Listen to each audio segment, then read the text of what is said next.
El problema de los universales, dice Silvia Magnavaca, estriba en decidir dónde están y en qué consisten los términos o nombres universales. ¿Cuál es el estatus que les corresponde? Como por ejemplo el nombre de el hombre o el nombre de la rosa, aludiendo a la obra de Humberto Eco, ¿verdad? Para Platón, lo más real es justamente lo más universal. Según su perspectiva, el hombre indicaría una esencia eterna, inmaterial, perfecta e inmutable, impostada en un mundo trascendente y de la que participan los seres humanos concretos, que son sus meras copias. En cambio, para Aristóteles, dice Silvia, lo más real es lo más individual, lo que él llama sustancias primeras, es decir, esos hombres que pertenecen a este mundo accesible mediante la experiencia, mientras que el hombre, en cuanto universal, solo es un predicado que se atribuye a un grupo de seres humanos individuales. De este modo no hay más allá. Por eso el estagirita pone la fundamentación de lo real en lo inmanente, mientras que el ateniense, en cambio, en lo trascendente. Boecio retoma la cuestión de los términos en que ya el siglo III de nuestra era la había tomado Porfirio en su Isagoge in Categorias Aristotelis. En este escrito, Porfirio no se pregunta por la esencia platónica ni por el predicado aristotélico, sino que plantea el problema en un plano rigurosamente lógico, y dice que el término universal hombre representa una especie, el universal animal, un género. Y de este modo desbroza la cuestión sobre los géneros y las especies, es decir, sobre los universales mediante una serie de dilemas.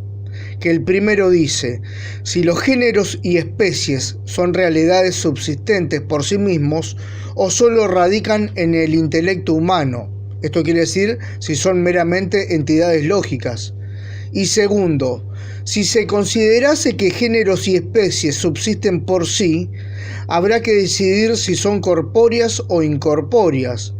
Y si se considerasen que son incorpóreas, quedará por resolver cuál es su unión con las cosas reales. A lo que Boecio responde a la pregunta de esta manera, ¿no? Los universales existen ya en las cosas sensibles, ya en la inteligencia.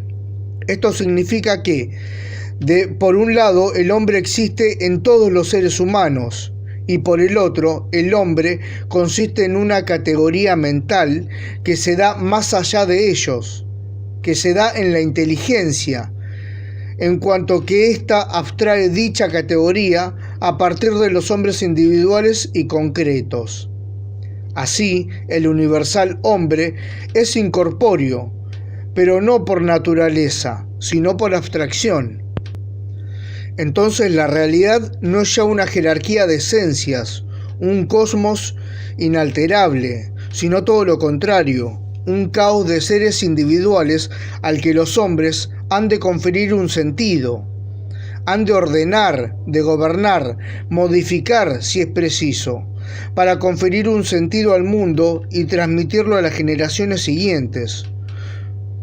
Solo disponemos de signos que son los nombres en cuanto remiten a las cosas, pero esos meros nombres, los términos universales que predicamos de las cosas, no solo nos permiten otorgarle un sentido a ellas mismas, ¿no?, al mundo que constituyen, también hacen que sobrevivan en nosotros, en la memoria humana.